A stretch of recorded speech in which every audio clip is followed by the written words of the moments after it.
Enfermedades respiratorias del paciente pediátrico. En primera instancia vamos a comentar algunas generalidades que te van a resultar útiles para después abordar las enfermedades respiratorias en detalle.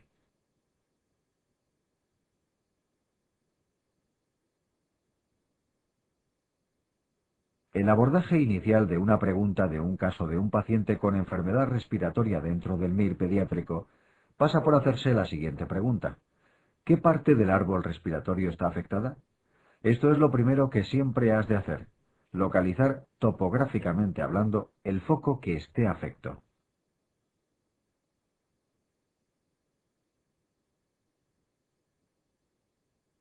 Así distinguimos tres tipos de dificultades respiratorias. Distinguimos por un lado la dificultad respiratoria alta, esto es, la afectación de la laringe. La afectación laríngea produce un compromiso del tiempo inspiratorio, el aire entra mal, y se objetiva un hecho auscultatorio típico, el estridor inspiratorio.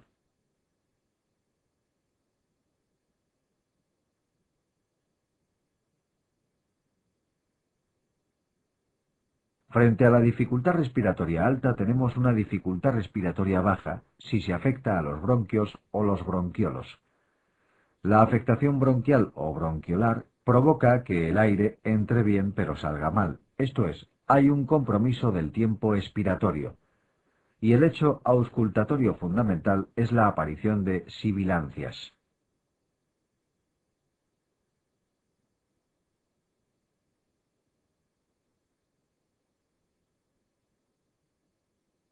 Entre la dificultad respiratoria alta por afectación laringea y la dificultad respiratoria baja por afectación bronquial, tenemos la dificultad respiratoria media si se afecta a la tráquea. El compromiso o la afectación de la tráquea provoca una afectación conjunta del tiempo inspiratorio y del tiempo expiratorio. Y el hecho auscultatorio fundamental es el estridor mixto, un estridor inspiratorio y expiratorio.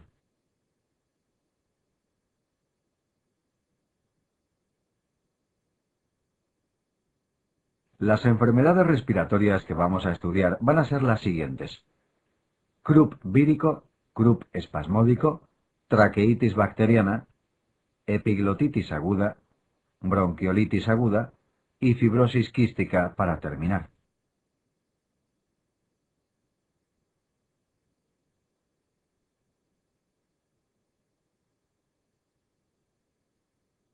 Croup vírico. El croup vírico tiene como agente fundamental al virus Parainfluenzae, especialmente al serotipo 3 del mismo. Desde un punto de vista clínico, el croup vírico se va a manifestar por una combinación de estridor inspiratorio, disfonía y tos perruna. Recuerda que a estos tres aspectos los llamamos cruz. Además, como en cualquier infección, va a aparecer fiebre. La presencia de fiebre nos va a servir para distinguir el croup vírico del croup espasmódico, en el cual el paciente está afebril, tal cual luego mostraremos.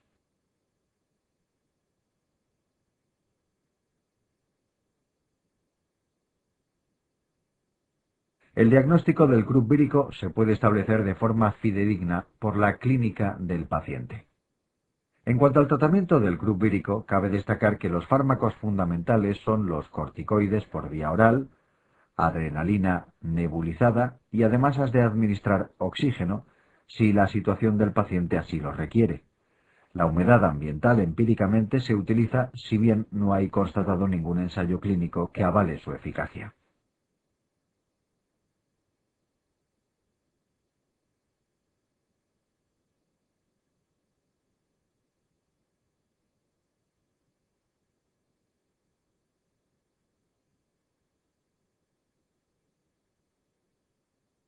Croup espasmódico.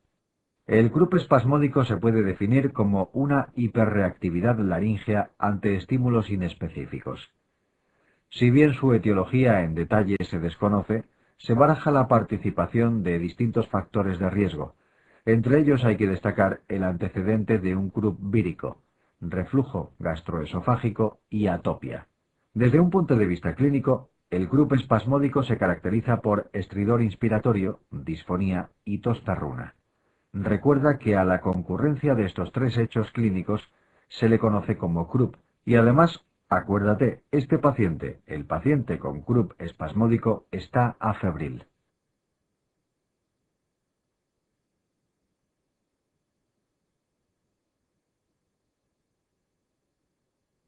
Para acabar el retrato robot completo de la clínica, también recuerda que el Krupp espasmódico suele tener un debut nocturno y que hay un riesgo de que este cuadro recurra en las noches siguientes.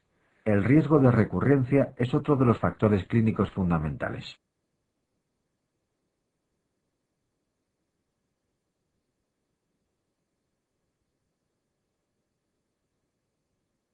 El diagnóstico se va a hacer por la clínica. Desde un punto de vista terapéutico, el manejo de este paciente es exactamente igual que el del paciente con un Krupp vírico. Los fármacos fundamentales son corticoides por vía oral y adrenalina nebulizada. Además, puedes administrar oxígeno si la situación del paciente así lo requiere, y la humedad ambiental como tratamiento empírico.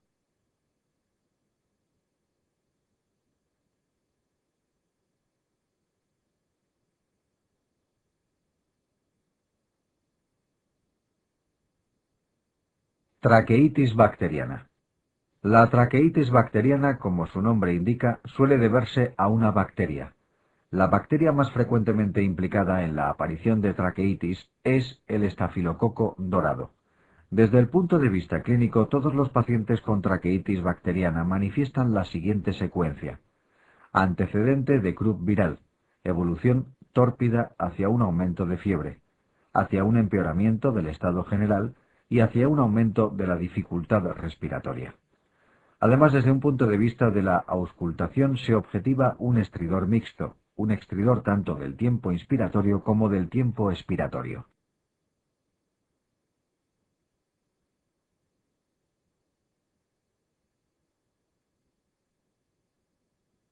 Ante esta clínica se puede hacer el diagnóstico y proponer un tratamiento.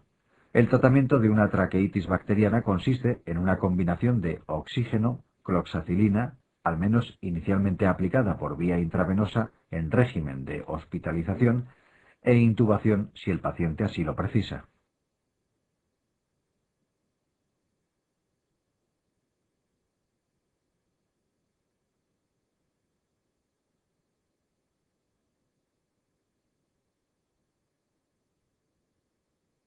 Epiglotitis aguda.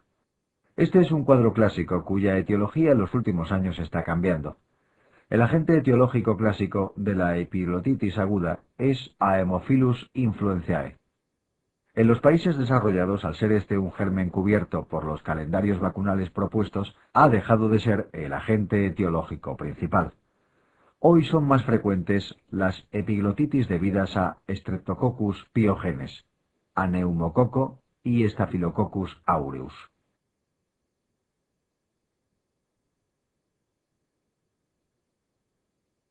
Desde un punto de vista clínico, la epiglotitis aguda se caracteriza en primera instancia por un debut súbito, debut explosivo en forma de disnea que va progresando y que además es grave. Además de la disnea, aparece fiebre alta, mal estado general y una postura caprichosa que tiende a optimizar la entrada del aire. El paciente tiene el cuello hiperextendido, la boca abierta y echa los brazos hacia atrás, así consigue mejorar la entrada del aire. Ten en cuenta también que aparecen trastornos de oralidad, disfagia, babeo y voz en patata caliente.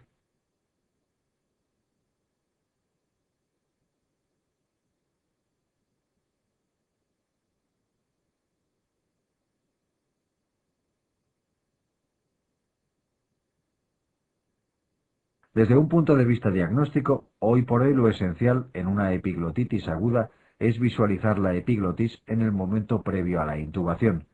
La radiografía lateral de cuello puede estar indicada en casos de epiglotitis dudosos o subclínicos, pero en ninguno más. Recuerda que el diagnóstico de certeza se puede hacer a través de la visualización directa de la epiglotitis inflamada en el momento previo a la intubación.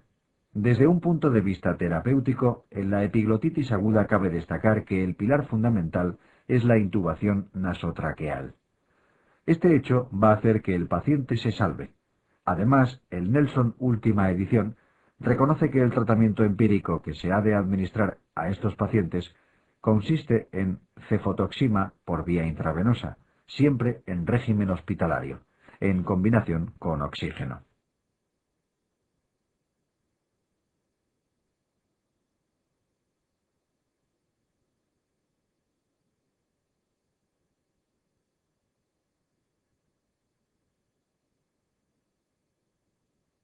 Bronquiolitis aguda. Se define bronquiolitis aguda como el primer episodio de dificultad respiratoria con sibilancias y de causa infecciosa por debajo de los 2 años de edad. Esta es una definición clínica y de consenso.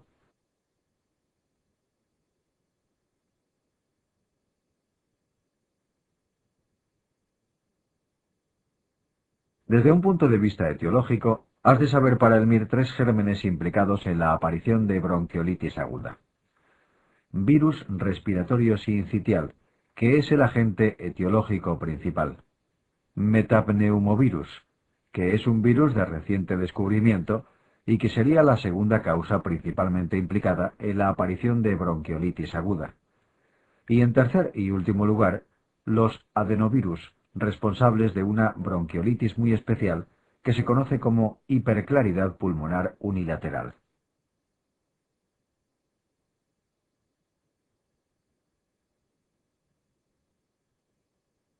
Desde un punto de vista epidemiológico, ten en cuenta que el paciente diana suele ser un lactante de entre 3 y 6 meses. Las estaciones de máxima afectación son invierno y primavera, y la fuente de contagio suele ser un hermano mayor o un adulto que tienen tan solo un catarro de vías altas.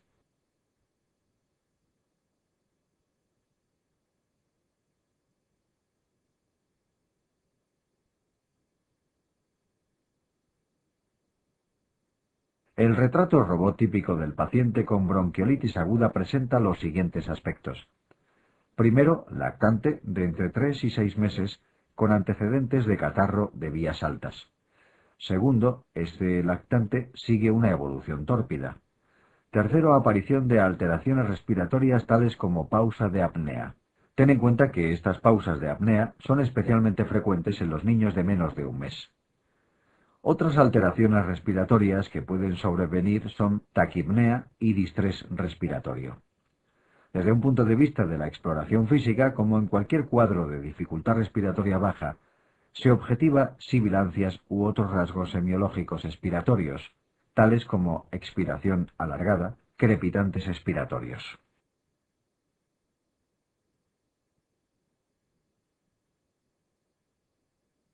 El diagnóstico se hace por la clínica, si bien ésta se ha de complementar con un diagnóstico etiológico obtenido a través de aspirado nasofaríngeo para virus.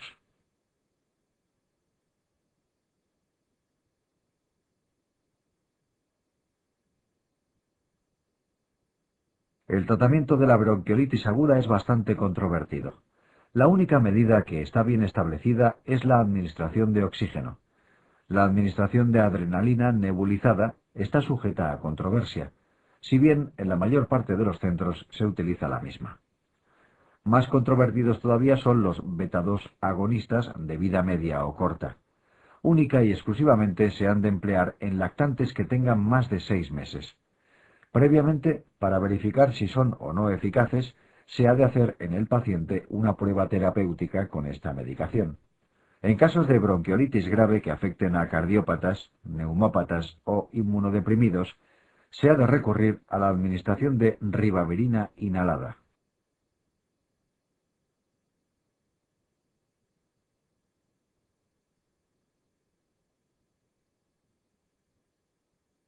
Fibrosis quística. Para acabar el bloque de enfermedades respiratorias vamos a acabar con un trastorno crónico y grave, la fibrosis quística. Vamos a desvelar a continuación los aspectos fundamentales de la fibrosis quística.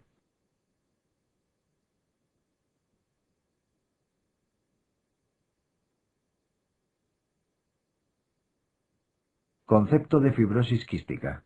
La fibrosis quística es la enfermedad genética letal más frecuente en la raza caucásica.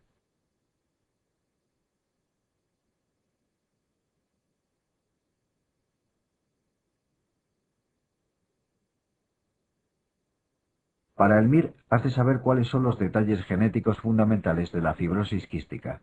Primero, se da una alteración en el brazo largo del cromosoma 7, en el segmento que codifica para el locus del gen CFTR. La mutación más prevalente en los países occidentales es la delta F508, donde delta significa de elección, F, fenilalanina, y 508 en posición 508. Ten en cuenta además que es una enfermedad autosómica recesiva. Por tanto, para que aparezca esta entidad se precisa la concurrencia de dos mutaciones. Ante esta concurrencia se sintetiza una proteína, CFTR, disfuncional.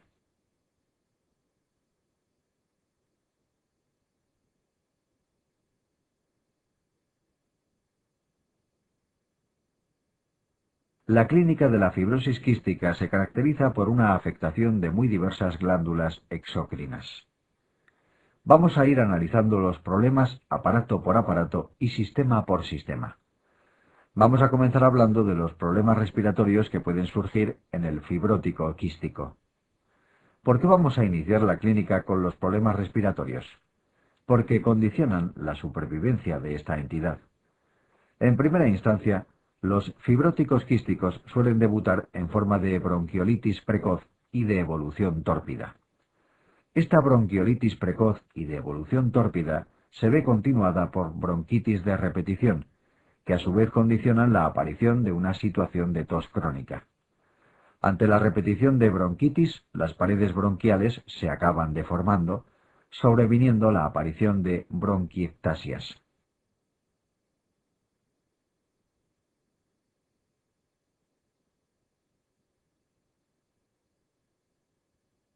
Si un bronquio queda totalmente ocupado por moco, pueden aparecer atelectasias. Además, otros problemas respiratorios que pueden surgir en el fibrótico quístico son hemoptisis, neumonías bacterianas debidas a la variedad mucoide de Pseudomonas aeruginosas, a Burkholderia cepacia, a Haemophilus influenzae o estafilococo dorado.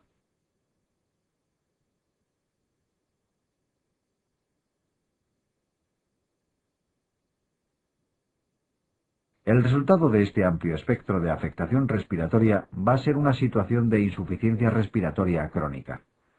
Este es el resultado de la afectación pulmonar global de estos pacientes. La insuficiencia respiratoria crónica, a su vez, puede dar lugar a una complicación estética, como son las acropaquias, y a una complicación importante y que marca la gravedad de esta entidad, el fracaso del ventrículo derecho.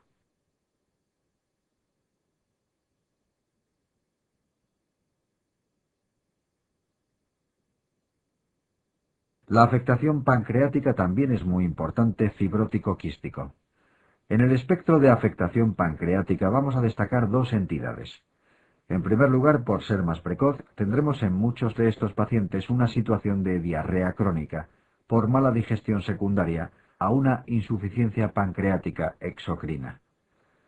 En el niño de más de 10 años, a esta afectación pancreática exocrina se le une una afectación del páncreas endocrino, que aboca a una situación de diabetes mellitus.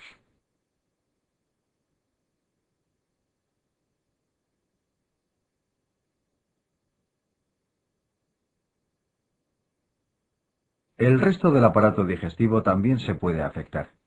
Recuerda que entre un 10 y un 20% de los fibróticos quísticos debutan en forma de íleo meconial. El niño mayor puede tener un equivalente del íleo meconial. Esto es una obstrucción intestinal por heces endurecidas. De forma más grave puede aparecer cirrosis biliar primaria, y otros síntomas digestivos son prolapso rectal y reflujo gastroesofágico.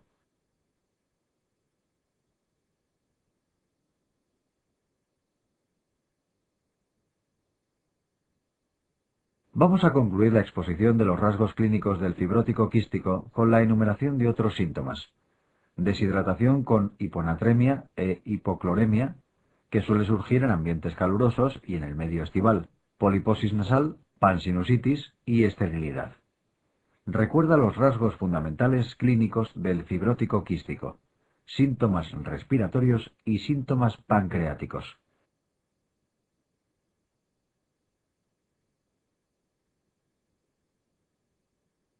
Para establecer el diagnóstico de fibrosis quística se precisan dos aspectos, una sospecha por un lado y una confirmación por otro.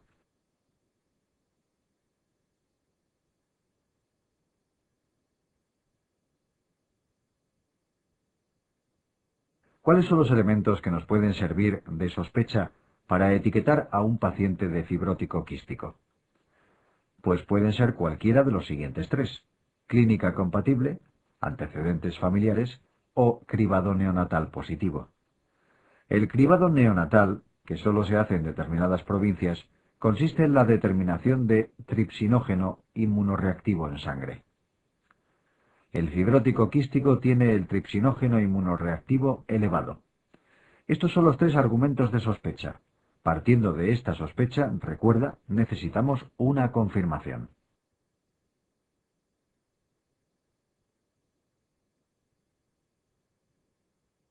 Los tres argumentos de confirmación que tenemos hoy por hoy disponibles son los siguientes.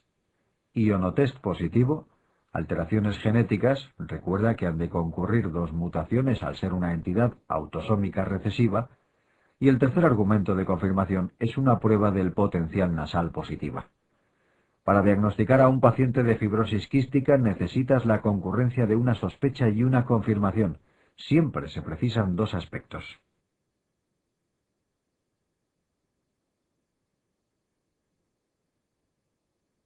Enfermedades exantemáticas. Vamos a comenzar el cuarto bloque de pediatría. Enfermedades exantemáticas. En el MIR, las enfermedades exantemáticas más preguntadas han sido tres: exantema súbito, eritema infeccioso y enfermedad de Kawasaki.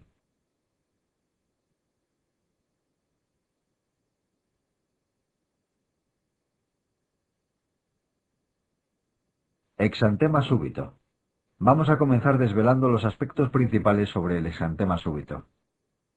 Los agentes etiológicos principalmente implicados en la aparición del exantema súbito son, en primer lugar, el herpes humano tipo 6, que es el agente más frecuentemente implicado, y en segundo lugar, el herpes humano tipo 7. El paciente diana del exantema súbito es un niño de menos de 2 años de edad. Desde un punto de vista clínico, el exantema súbito se caracteriza por dos fases bien diferentes.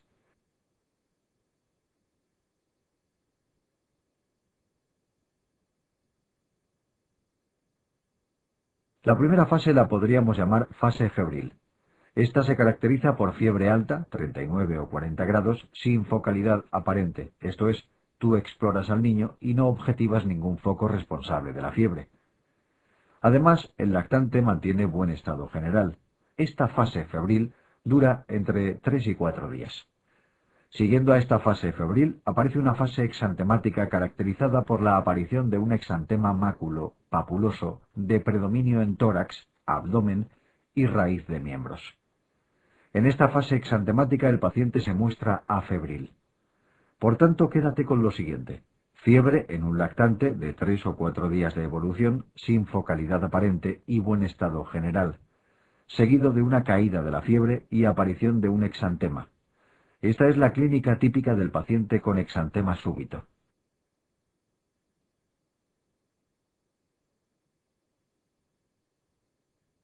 La única complicación que puede sobrevenir en el contexto de un exantema súbito es la aparición de crisis febriles.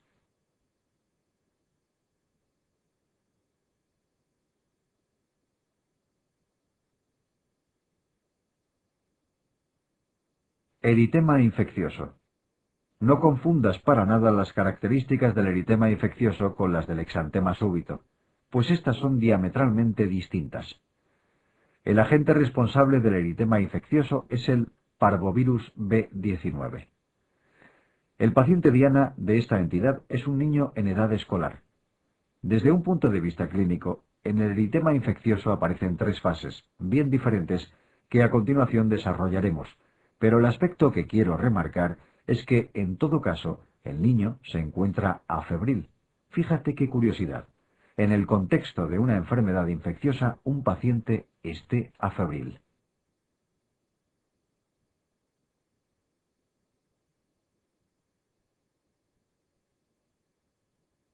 Las tres fases del eritema infeccioso son las siguientes. En primera instancia, la fase conocida como exantema en bofetón, consistente en la aparición de un eritema en ambas mejillas. La segunda fase es una fase inespecífica y consiste en la aparición de un exantema maculopapuloso de predominio en tórax, abdomen y raíz de miembros. En la tercera y última fase aparece un aclaramiento de todas y cada una de las lesiones, delimitando el aspecto de red o de reticulado.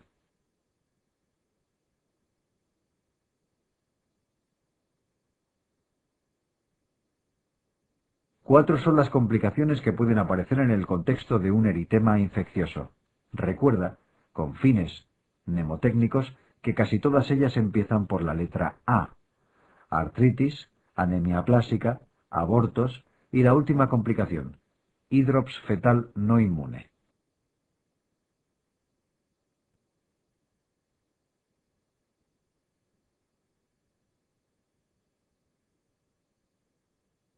Enfermedad de Kawasaki. Una vez vistos exantema súbito y eritema infeccioso, pasemos a desglosar la tercera y última enfermedad exantemática más preguntada en el examen MIR, enfermedad de Kawasaki. La enfermedad de Kawasaki se da por superantígenos. Un superantígeno es un antígeno que induce una respuesta inmune amplificada y desmedida. Hoy por hoy el reto para la investigación es saber qué agentes ofertan superantígenos a la enfermedad de Kawasaki. En los últimos meses se ha descubierto un virus posiblemente implicado en esta entidad: el coronavirus humano tipo New Haven.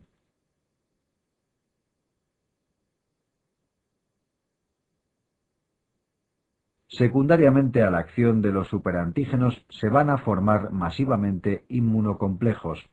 A su vez, estos inmunocomplejos se depositan en los vasos de mediano calibre.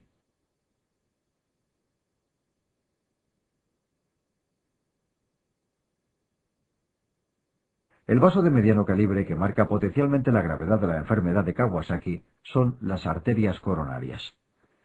En las arterias coronarias inicialmente se produce una vasculitis. Esta vasculitis da paso secundariamente a la formación de aneurismas coronarios. Los aneurismas coronarios se pueden trombosar y al trombosarse puede aparecer un síndrome coronario agudo.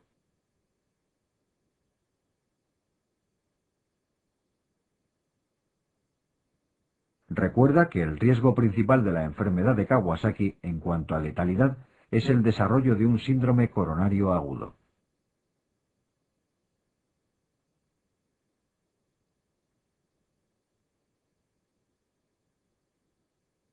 Desde un punto de vista clínico, la enfermedad de Kawasaki se distingue en tres fases.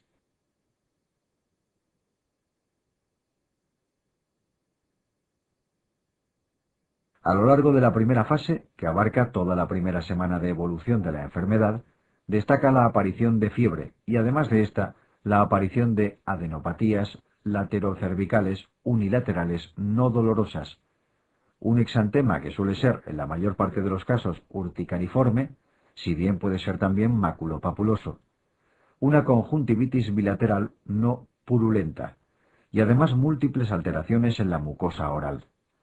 Dentro de estas alteraciones, destaca la aparición de eritema y fisuración labial, hiperemia lingual y mucositis.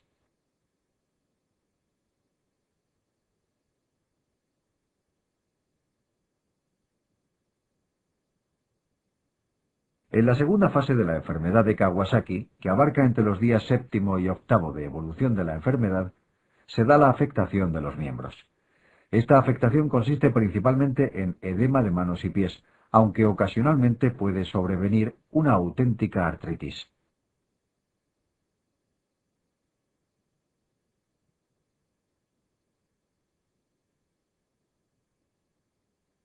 Por último, la tercera fase de evolución de la enfermedad de Kawasaki destaca por un hecho físico bastante bien objetivable en la exploración física. Este hecho físico es la descamación palmoplantar de los lechos periungueales, tanto de manos como de pies. En esta tercera fase se da también la afectación coronaria. Y por último, en la tercera fase aparece un hecho analítico, la elevación de las plaquetas. Esto es una trombocitosis.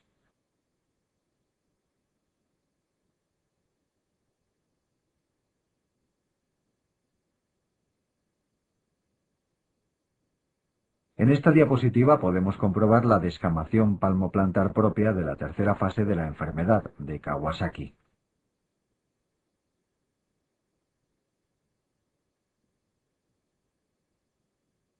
Desde un punto de vista diagnóstico, la enfermedad de Kawasaki se define por criterios estrictamente clínicos, esto es, por la presencia de fiebre y 4 de los síntomas anteriormente descritos. A destacar que la afectación coronaria se objetiva a través de la realización de una ecocardiografía.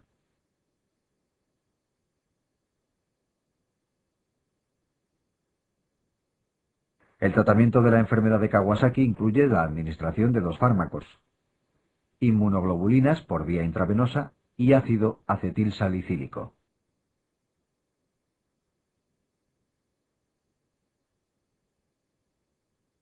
En cuanto al primero de los fármacos descritos, las inmunoglobinas, hay que destacar que su utilidad es doble. Por un lado tiene una finalidad preventiva, dado que evita la aparición de aneurismas coronarios, y por otro lado tiene una finalidad terapéutica, dado que esta medicación induce una desaparición de la fiebre y el mal estado general que presentan estos pacientes.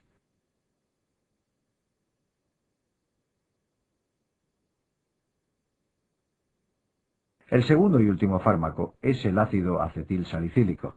El ácido acetilsalicílico se dosifica en función de la situación febril o afebril que presente el paciente con enfermedad de Kawasaki. Mientras el paciente esté con fiebre, se da a dosis altas, esto es, a dosis antiinflamatorias, y por contraposición, cuando el paciente está afebril, se da a dosis antiagregantes.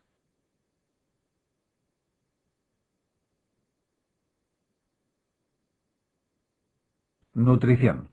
Para acabar la clase de primera vuelta de pediatría, vamos a dar unas breves pinceladas sobre nutrición infantil. En concreto nos vamos a concentrar en enumerar las diferencias entre leche de madre y leche de vaca. Es importante que conozcas estas diferencias, dado que han sido preguntadas en varias ocasiones en el examen MIR.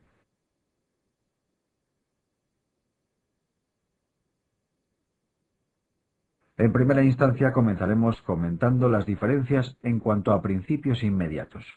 Dentro de los principios inmediatos vamos a destacar en primer lugar la diferencia en el componente proteico entre leche de madre y leche de vaca. A destacar que la leche de vaca es más hiperproteica, esto es más rica en proteínas. Además, en la leche de vaca, la fracción proteica predominante es la caseína. Por contraposición, en la leche materna, la fracción proteica predominante son las seroproteínas.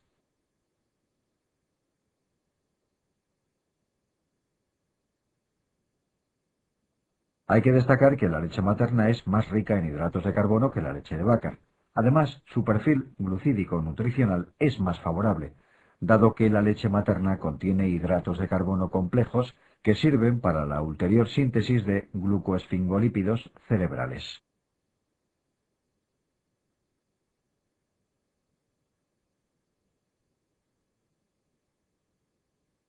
Para acabar los principios inmediatos, comentaremos brevemente las diferencias en cuanto al componente lipídico existente entre leche materna y leche de vaca. Hay que destacar que el contenido global en ambas leches es similar, si bien el perfil lipídico nutricional en la leche materna ofrece claras ventajas sobre la leche de vaca, dado que la leche materna contiene colesterol y contiene además ácidos grasos poliinsaturados de cadena larga. Además, la leche materna contiene una cantidad mayor de ácidos grasos esenciales.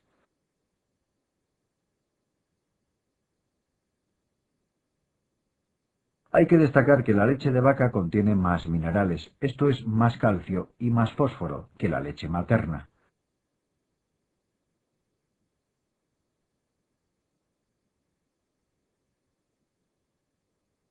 Ahora bien, matizaremos que la relación calcio-fósforo es más favorable en leche de madre. La leche materna contiene el doble de calcio que de fósforo. Por contraposición, la ratio calcio-fósforo en leche de vaca es de 1:1.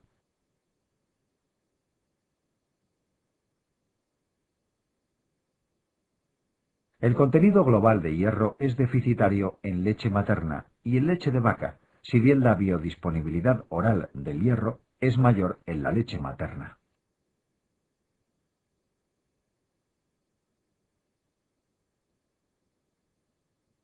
Para concluir las diferencias existentes entre leche de madre y leche de vaca, destacaremos que la vitamina K es más abundante en la leche de vaca. Por tal motivo, los lactantes alimentados con biberones artificiales están menos predispuestos a desarrollar la enfermedad hemorrágica del recién nacido que los niños alimentados con leche materna. Punto y final. Final de la clase.